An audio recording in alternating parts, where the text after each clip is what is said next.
This series presents information based in part on theory and conjecture. The producer's purpose is to suggest some possible explanations, but not necessarily the only ones, to the mysteries we will examine. Scarborough, the Eastern District of Toronto, Canada. Longtime viewers of the show might know it as the home of the birthday girl of the Old Finch Bridge, or the ever-haunted Guild Inn Estate. There's no shortage of paranormal events in these parts, but that's why we love it. Which brings us to Bridlewood Mall, a beacon of commerce. Beyond its bustling veneer lies an open secret, a centuries-old cemetery for all to see near the mall's northeast entrance. Melissa, this is Bridlewood Mall at Warden and Finch, and did you know we are looking at a cemetery in the mall's parking lot right next to the Price Chopper grocery store. Some of Scarborough's earliest settlers rest here, including Isaac Christie and Isabella Graeme, a couple of Irish immigrants who established a Methodist church at the avenues of Warden and Finch. On January 10th, 1849, a funeral was held for a parishioner named Permelia Roy, gone before her time. The first person to be buried beneath what's now a mall parking lot. Decades passed, and in 1938 the church was removed from the property, leaving the old graveyard, now the resting place to over 100, stranded in a field. In 1975, the construction of Bridlewood Mall began, and the builders were ordered to delicately move and restructure the graveyard into a memorial garden. Needless to say, it was slapped together with minimal effort. Human remains were mistreated and lost during the process, and many of the headstones were broken, hastily integrated into a stone wall. Today, the cemetery hides in plain sight. Most of the shoppers come and go without giving a second glance.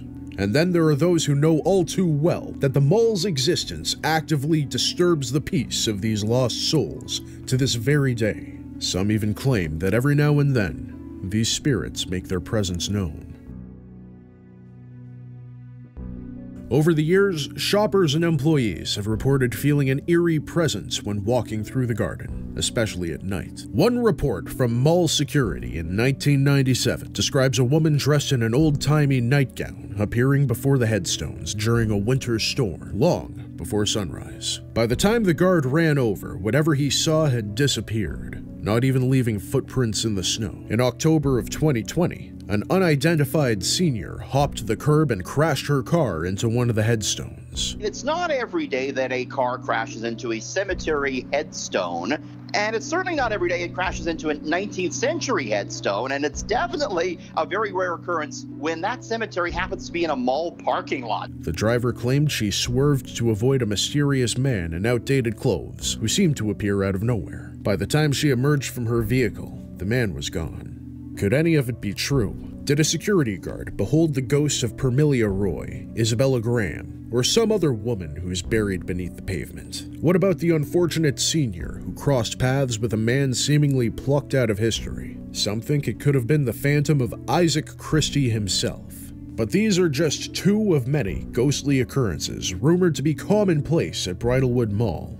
Is this a place where untethered souls roam free, torn from the afterlife by the poor handling of their remains? And if so, what can be done to lay these spirits to rest?